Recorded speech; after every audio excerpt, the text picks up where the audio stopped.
চারপাশে রঙিন সুতা আর রং মেশানো কাপড়, চলছে বাটিকের কাজ। এই চিত্র নারায়ণগঞ্জের ২৫০০-এর বাইদাচর এলাকার। প্রায় ৮০% মানুষ এই পেশায় জড়িত থাকায় এলাকাটি বাটিকের গ্রাম নামে পরিচিত। এখানে ৩ শতাধিক কারখানায় কাজ করছেন কয়েক হাজার শ্রমিক। তাদের হাতেই তৈরি হয় বিভিন্ন নকশার রঙিন বাটিকের কাপড়। মাকুতে সুতা তুলে নকশা তৈরির জন্য মোম লাগানো হয়।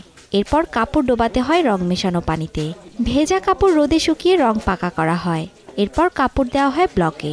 ধাপে ধাপে সম্পন্ন হয় বাটিক কাপড় তৈরি। প্রথম সাদা গিরি কাপড় নিতে হয়, তারপরে আনার পরে এটা বলক দিয়া ডিজাইন করা বলক থাকে, মোম দিয়ে আমরা এটাকে ছাপাই। রং করার পরে তারপরে ওয়াশ করা হয়, ওয়াশ করার পরে তারপরে কিউরিং করা হয়, কিউরিংয়ের পরে যাই আমাদের এই কাপড়টা তৈরি হয়। আমরা বাজার তুলনা বান্ডির বাজার আছে, বান্ডির বাজারে আমরা বেচে লাই, এনতে নিয়ে আবার বিভিন্ন জায়গায় বিভিন্ন মানুষের হাত বোতল হয়। সরকার যদি আমার দিকে একটু লক্ষ্য করতো বা একটু সহযোগিতা করতো তো হয়তো আরও কারিগর খাটাইতে পারতাম।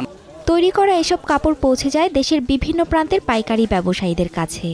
বাটিকের যে বিভিন্ন আইটেমের 3 পিস, বিভিন্ন আইটেমের কালার, বিভিন্ন ডিজাইন, এগুলো সবই আমাদের গ্রামে হয়। আমাদের এই জায়গায় কালেকশন আছে চণ্ডী বাটিক, দেবদাস বাটিক, মোম বাটিক, চাহিদা আছে আলহামদুলিল্লাহ ভালো। এটা প্রোডাকশনের উপর নির্ভরশীল, আমি যত প্রোডাকশন করবো তত বিক্রি করতে পারবো। আমি বান্ডি বাজার থেকে বাবুরহাটে বিশেষ করে বাটিকের মালগুলি যায় এবং বান্ডি বাজার থেকে গাউসিয়া মার্কেটে এই মাল যায় এবং বান্ডি বাজারে যতগুলি দোকান আছে প্রত্যেকের এই গাউসিয়া বাজারে এবং এদের দোকান আছে।